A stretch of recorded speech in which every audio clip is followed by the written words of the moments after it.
So, this idea of trial and error for me is really part of our cultural fog. That part of our training or our teaching repertoires that really come from our culture rather than our science.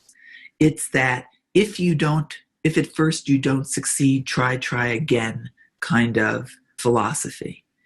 And part of the fog that supports this trial and error approach is that behavior is inside the organism. When we understand that's really incorrect or insufficient, a description of behavior. Behavior from a training, teaching point of view is not inside the organism. It's inside the environment and interacts. It is the result of interaction between the organism and the environment. So when we believe that behavior is inside the organism, independent of conditions, which we know is false, but is a common cultural fog, then that lends towards understanding or misunderstanding that the responsibility for behavior is inside the organism. So if the organism is responsible for behavior, then we turn to the wrong place to solve our teaching and learning problems. We turn towards the learner, when instead we should be turning towards the conditions the teacher has set up. So this part of the cultural fog is really ignorant of our most basic science understanding of behavior and learning. And that is that behavior never occurs in a vacuum. Behavior is defined as having two parts, not just one. What an animal does that can be measured, and the conditions in which it occurs. So to talk about behavior alone without the full unit, behavior and conditions and environment, is part of our cultural fog. And we need to discipline ourselves to keep looking at the behavior environment unit and not the behavior or the animal alone. So it makes me think of this cat who's stuck in the toilet lid saying, can someone help me here?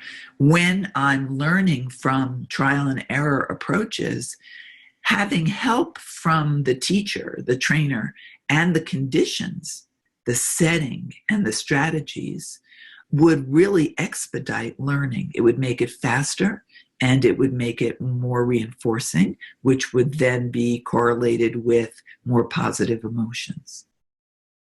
So all behavior depends on conditions.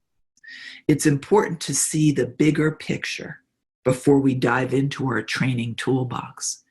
Reinforcers are feedback for what we do.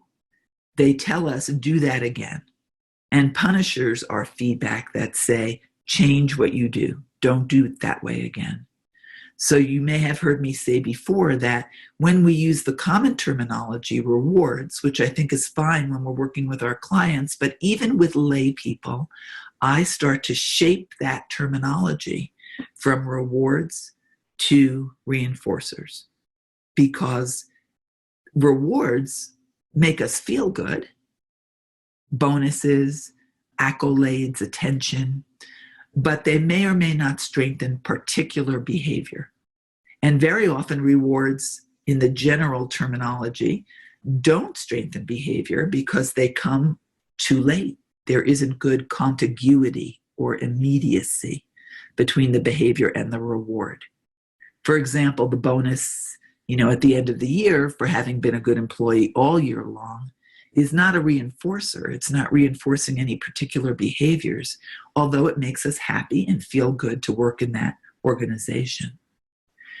And then I would also add that prompts, the antecedent side of behavior, prompts being antecedent stimuli that help the animal find the solution faster and then need to be faded back to the single cue or discriminative stimulus that will signal the behavior. Prompts, from my point of view and the point of view of applied behavior analysis, is also information, not bribes. So we'll talk a little bit more about that in a few minutes. But reinforcers are the ABCs, the C, consequence side of the environment that influences behavior. And antecedents, including prompts, are the preceding, the antecedent side of the behavior. We can use our reinforcers and our prompts to reduce trial and error, reduce errors and the frustrations that may come from it. So we can use these observations of the natural world to reduce errors on the learning path. And I want to stress this phrase, natural world, for just a moment to help you realize that the study of behavior is a natural science. And that is one of the things that distinguish it from other schools of psychology, like clinical psychology, and also from other ways of knowing, our philosophical or religious ways of knowing. When we observe behavior as a natural phenomenon on Earth, then we can study it with the scientific method, just like we study any other natural phenomena, like chemistry and biology and physics. And that shift of focus from a social or so-called soft science perspective to a natural science perspective is what really opened the door for Skinner and others to start applying a scientific approach to the study of behavior and learning, and was really a pivot point for flowing out all the information that we're all using now to train animals more humanely and more effectively. So, generally speaking, the idea when we train is to get our learners to reinforcement as quickly as we can, to get that rate of reinforcement up. It's another way of thinking about high rates of reinforcement, is by arranging the environment, that part of learning we control, so that learners get to reinforcement without all of the slow pruning of errors and extinction and punishment that comes with trial and error. What we want to do is replace frustration and aggression with calm, happy, and giving up with staying in the game.